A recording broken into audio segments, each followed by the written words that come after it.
Have that power, right? All right. Well, Governor Scott Walker is in the studio with us this morning. And Governor, thanks so much for joining us. I know we have a limited amount of time, so let's jump right in. Milwaukee's Common Council already said, in fact, voted yesterday that it's essentially going to ignore the rule that would ban residency requirements in the city. Let me have you address that, as well as this issue of local control, because as you look at that, you were county executive. You would no more have liked Governor Jim Doyle and Democrats in the legislature telling you how to run your show.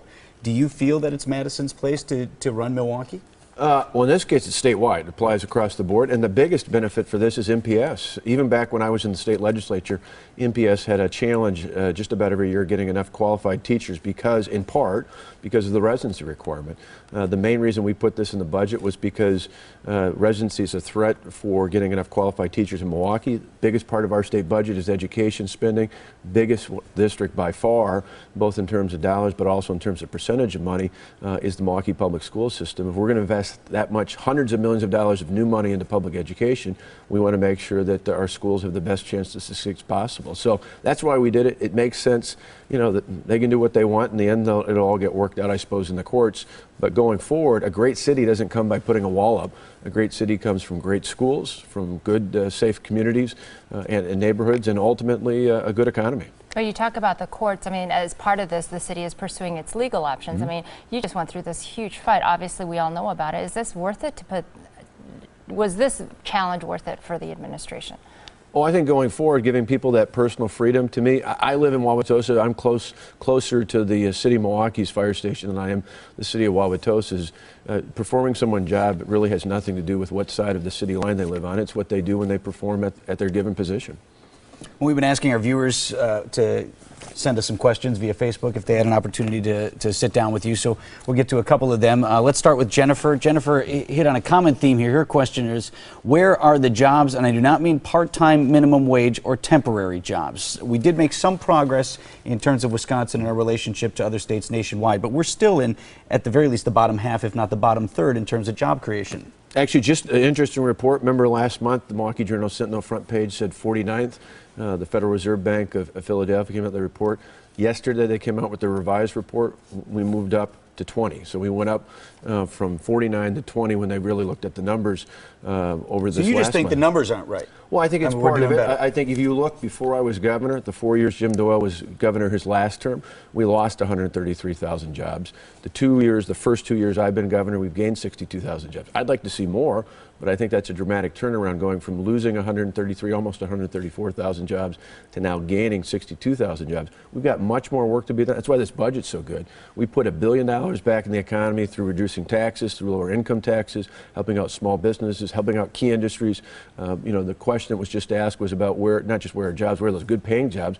Well, we put major tax relief behind manufacturing and behind agriculture in the state, two of our core industries, and that's where a lot of those family supporting careers are at. But the 250,000 jobs that you promised at the start of your administration, I mean, you're running out of time here. Are you going to meet that number? Our goal is admittedly very high, but it's because we'd lost so many jobs before. I saw the impact there is not about statistics or not about just a jobs number for a campaign, but I said every time we add a new job, it's not just one more person working, it's one more family where they have fewer worries about the mortgage and paying for food and clothes for their family, and better communities. And so we're going to continue to push for that aggressive goal. It's one of those, it's a stark contrast, like I said, to the jobs that we lost before under the old policies.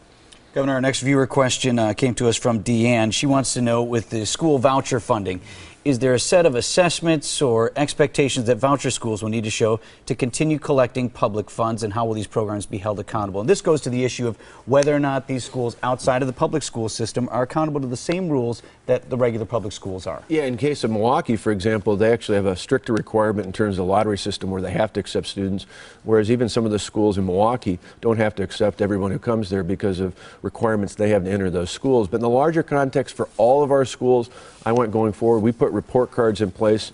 I want to make sure those include not only traditional public schools and charter schools, but going into the fall, we're going to continue to add to that and have all the voucher schools, whether it's in Milwaukee, Racine, in the existing program, or any of the other students that come across the state. But remember, for this expansion, we're talking about 500 kids the first year, 1,000 the second year. There are more than 800,000 students in public schools across the state. You know, this is like dropping a cup of water into Lake Michigan in terms of the comparison out there. This gives us a great chance to look specifically at those no students added and see if they're achieving better than they were in the previous school.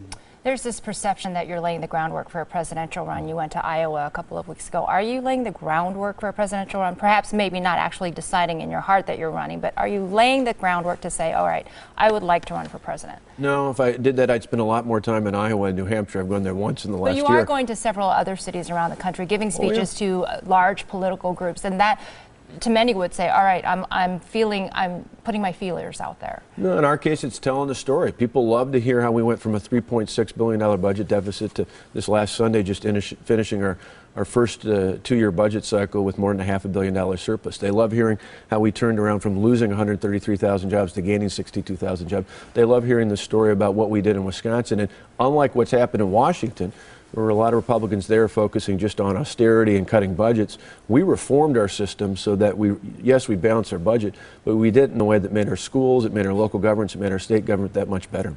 On that issue, Governor, I will ask you quickly a follow-up, though. There is this perception that you're spending too much time out of state, not enough attention being spent on state matters. How do you address that when you are traveling and get your work done? Well, I think in our case, if you look, I mean, yesterday, the day before, this past week, past couple of weeks, I'm all around the state. I've been in everywhere from Eau Claire and La Crosse and Green Bay in the last few days to Hayward, Wausau, Appleton, Rhinelander, Milwaukee, Madison now today. So I think people look at my record, they look at what we've done, they look at our accomplishments, they see that we're working hard to help the people of Wisconsin do that much better. We appreciate you stopping by live at Daybreak on your agenda there today, Scott Walker. Our pleasure. Good to be with you. So got up earlier than you had to. Thanks, Governor. And my voice is still back from Sticks last night. Yeah, you were out late last night, until midnight, so it's a little early, but glad to be with you guys. Thank you Thanks very much. Up next on Live at Daybreak on today's TMJ4. An earthquake wreaks havoc in India. We're going to take a look at some of the damage there. And where is